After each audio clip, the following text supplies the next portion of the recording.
به ونتوكل عليه ونعوذ بالله من شرور أنفسنا ومن سيئات أعمالنا من يهده الله فلا مضل له ومن يضلله فلا هادي له ونشهد أن لا إله إلا الله وحده لا شريك له غافر الذنوب والآثام ونشهد أن سيدنا ومولانا محمدا عبده ورسوله المبعوث إلى جميع الأنام اللهم صل وسلم عليه وعلى آله الكرام وصحبه العظام إلى يوم القيامة أما بعد أعوذ بالله من الشيطان الرجيم بسم الله الرحمن الرحيم كيف تكفرون بالله وكنتم أمواتا فأحياكم ثم يميتكم ثم يحييكم ثم إليه ترجعون صدق الله العظيم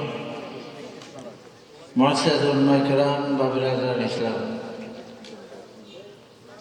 আলহামদুলিল্লাহ আলহামদুলিল্লাহ আল্লাহ তাবারক তাআলা আজকে আমাদেরকে এই শীতের রাত্রিতে দীর্ঘ সময় আমাদের হায়াতের কিছু সময় আল্লাহর পথে ব্যয় করার সুযোগ ব্যবস্থা করে দিয়েছেন। আমি দুঃখিত যে আমি আরো আগে আসতে পারলাম না কেন, তবে আপনারা ভালো করে জানেন যে আমরা অনেক সময় আপনাদের হাতে বন্দী থাকি। আমার সাথে ওই মাহফিলের কথা হয়েছিল আমাকে 10টা স্টেজে দিয়ে দিবে, সেখানে ওনাদের যে মেন বক্তা উনি আসছে দেরিতে, এরপরে মাদ্রাসার কালেকশন ছিল, এই জন্য আমি বলছি, তারপরেও দেরি হয়েছে। বাচ্চারা আমাদের এই এলাকার যুবক বাচ্চারা যথেষ্ট কষ্ট করছে এবং আমাকে এইখানে এই মাহফিলে থাকার জন্য আপ্রাণ চেষ্টা করছে। আলহামদুলিল্লাহ আমাকে মহব্বত করে ভালোবাসে, সবসময় আমাকে এখানে রাখে। আমি না আসতে পারলে আমার ছেলে আসে। তা আমি আসলে দুঃখিত লজ্জিত যে আমি আরো আগে আসলাম না কেন, আপনাদেরকে কষ্ট হলো। তবে যদিও দেখতে কষ্ট দেখা যায়, কিন্তু বাস্তবে কিন্তু আপনারা লাভদায়ক হয়েছেন, হয়েছেন না? যদি 2 ঘন্টা আওয়াজ শুনতেন 2 ঘন্টার সওয়াব পাইতেন, 4 ঘন্টা শুনলে 4 ঘন্টার সওয়াব পাইছেন। এখন যে আমার কারণে আরো একটু দেরি হয়েছে, আল্লাহ তোমার রসুলায় এরা তোমাকে মহব্বত করে, তো তোমার আটকাইয়া আমি ওদেরকে সওয়াব বাড়াবো।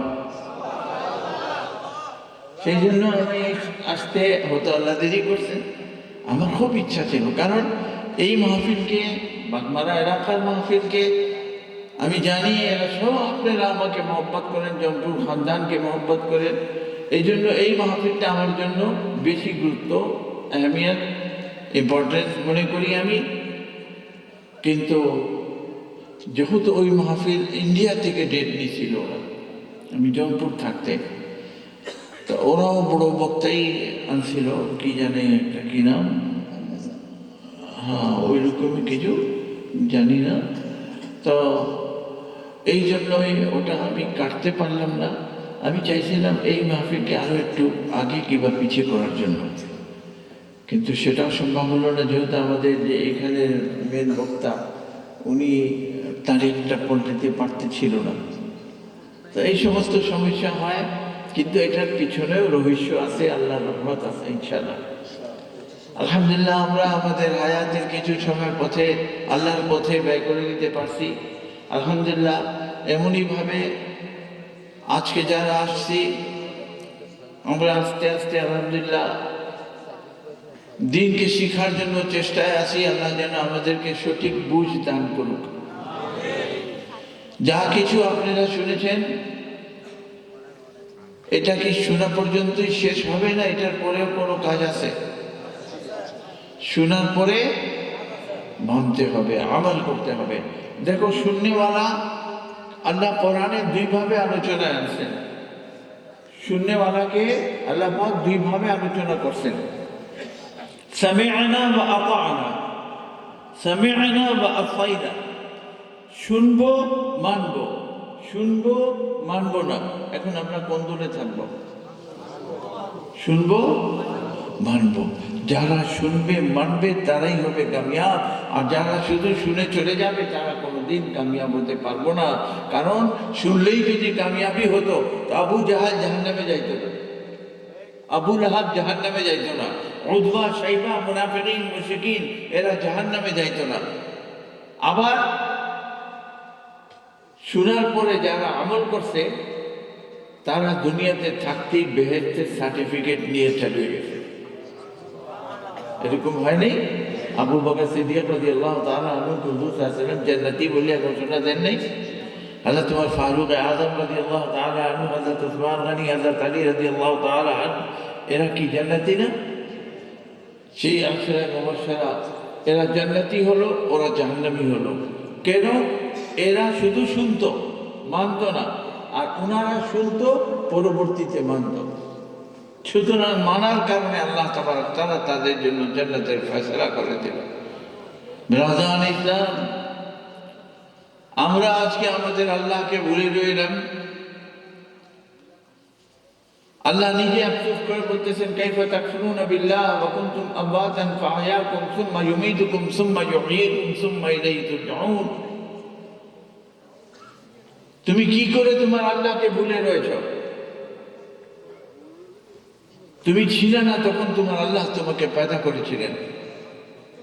ফাআহয়াকুম, হায়াত দিয়েছেন তোমাকে, এখন তুমি দুনিয়াতে আসার পরে সেই হায়াত পাবার পরে তুমি মনে করো সব কিছু আমার মোটে, আমি যা ইচ্ছা তা করতে পারি।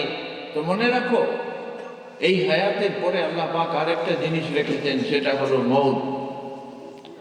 সুম্মা ইউমীতুকুম, আমি হায়াত দিছি তোমাদেরকে, এই হায়াতের পরে আবার আমি তোমাদেরকে মউত দিব।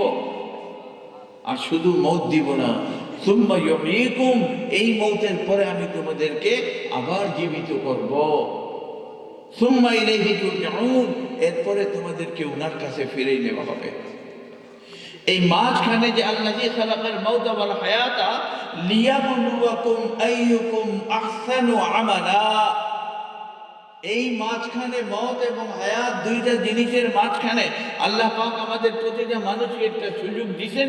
এই সুযোগের মধ্যে আল্লাহ পাক আমাদেরকে যাচাই করবেন, কে কাহারা আল্লাহর দ্বীনকে ধরে মেনে চলে, আল্লাহর হুকুম বিধান মতো চলে বেশি বেশি নেক আমল করে দুনিয়া থেকে আসলো।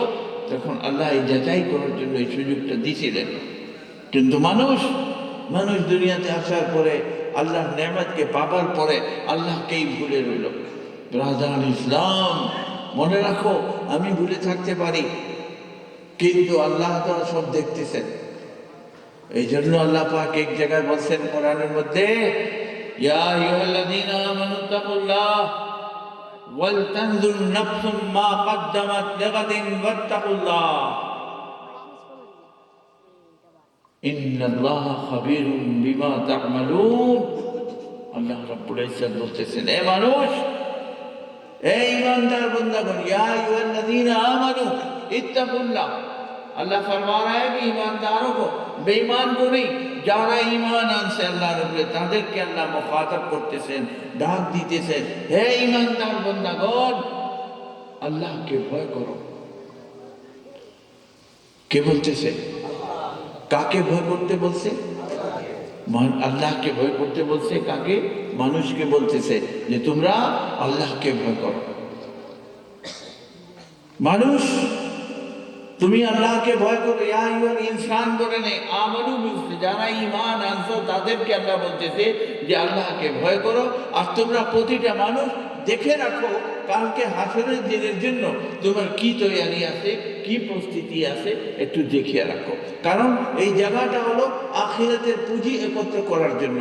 আমরা মনে করি এই জায়গাটা হলো মানুষের জমিন গোসা করার জন্য, হারাম কামাই করার জন্য, বেঈমানি করার জন্য, জুলুম অত্যাচার করার জন্য, পেট ভরার জন্য, ঘুমাবার জন্য না। এই দুনিয়াটা আল্লাহ পাক আমাদেরকে দিয়েছেন আখিরাতের জন্য, আখিরাতের কাজ করার জন্য, আখিরাতের প্রস্তুতি নেবার জন্য। তবে এটা না যে তুমি দুনিয়া বাদ দিয়ে দাও, দুনিয়া নিয়ে তুমি দুনিয়ার ভিতরে থেকে আখিরাতের কথা চিন্তা রাখতে হবে। দুনিয়ার কাজ করো, মানা নাই। আল্লাহ নবী বলেন, ইমাল লিদ-দুনিয়া বিমিকদারি বাকাইকা ফিহা ওয়া আমাল লিল আখিরাতি বিমিকদারি বাকাইকা ফিহা। তোমরা দুনিয়ার জন্য সেই পরিমাণে কাজ করো যেই পরিমাণে তুমি দুনিয়ায় থাকবা, আখিরাতে সেই পরিমাণে কাজ করো যেই আখিরাতের কাজ সেই পরিমাণে করো যেই পরিমাণে তুমি আখিরাতে থাকবা। এখন আমরা কোথায় বেশি থাকবো বলেন, দুনিয়ায় না আখিরাতে? তাহলে দুনিয়ার কাজ বেশি করবো না আখিরাতের কাজ বেশি করবো? এটা আপনার নবীর কথা, আপনাকে নবী বলে গেছেন যে আখিরাতের বেশি চিন্তা করো, আখিরাতের বেশি পুঁজি একত্র করো। মনে রাখো, পুঁজি যদি না থাকে জায়গা মতো বোঝাটা কঠিন হয়ে যাবে। সেই জন্য সেই আখিরাতের পুঁজিকে একত্র করো। তো ব্রাদান ইসলাম, আমরা আখিরাতের মুসাফির, আখিরাতের দিকে রওনা হয়ে গেছি। সেই চিন্তাটা আমাদেরকে এখন মাথায় রাখতে হবে, রাখিয়ে দুনিয়াতে চলতে হবে। দুনিয়াকে আমি ছাড়তে বলি না, আল্লাহ ছাড়তে বলেন নাই। তুমি তালাশ করো, হালাল রিজিক তালাশ করো, কোনো অসুবিধা নাই, মেহনত করো, কষ্ট করো, কিন্তু সব বলির মাধ্যমে তুমি আল্লাহকে তালাশ করতে থাকো, আল্লাহকে স্মরণ রাখতে থাকো। ইনশাআল্লাহ তাআলা তোমার এই কাল ওই কাল কোনো জায়গার জন্য ইনশাআল্লাহ কোনো কষ্ট, কোনো অসুবিধা হবে না। তো ব্রাদান ইসলাম, আমরা এই চিন্তাটা নিয়ে যদি আগাই, ইনশাআল্লাহ আমাদের আখিরাতেরও কামিয়াবি হবে আর দুনিয়ারও কামিয়াবি হবে। মনে রাখবেন, দুনিয়ার একটা স্বভাব হলো, আপনি যদি শুধু দুনিয়া দুনিয়া করতে থাকেন, দুনিয়ার স্বভাব হলো আপনি দুনিয়ার পিছনে দৌড়াবেন, দুনিয়া আপনার আগে আগে দৌড়াবে। আর যদি আপনি দুনিয়াকে রাতি মারেন, দুনিয়ার দিকে না তাকাইয়া আখিরাতের দিকে, আল্লাহর দিকে তাকাবেন, তো এই দুনিয়া আসিয়া আপনার পায়ে পড়ে থাকবে। কোনো অভাব হবে না, কোনো মুশকিল হবে না, কোনো কষ্ট হবে না। আল্লাহ সর্বদিক থেকে আপনাকে সাহায্য করে থাকবেন। আল্লাহ নবী বলেছেন, মান কানাত নিয়াতুহু তালাবুল আখিরা জাআলাল্লাহু ফি কলবিহি গিনা ওয়া আতাতহু দুনিয়া ওয়া হিয়া রাগিমাতুন। যারা আল্লাহর জন্য আখিরাতের উদ্দেশ্যে কোনো কাজ করে, তখন আল্লাহ রাব্বুল ইজ্জত সেই আল্লাহওয়ালা ব্যক্তিকে, তার দিলকে একদম ঘৃণা ভরে দেয়, তার কোনো রূপ লিপ্সা থাকে না, সে তার মতো চলতেই থাকে, এবং দুনিয়াটাও আল্লাহ পাক তার কাছে এনে পায়ের উপরে ফেলাই রাখেন। তা আমরা দুনিয়া পাবো কখন? যখন আখিরাতের দিকে মুখী হব, তখন আল্লাহ পাকের রহমত জোশে আসবে। যে এই বেচারা তো খালি আখিরাতের চিন্তায় চিন্তায় মরে যাচ্ছে, তখন আল্লাহ পাকের রহমত তোমার উপরে হবে, তুমি আখিরাতেরও কামিয়াবি হাসিল করতে পারবো।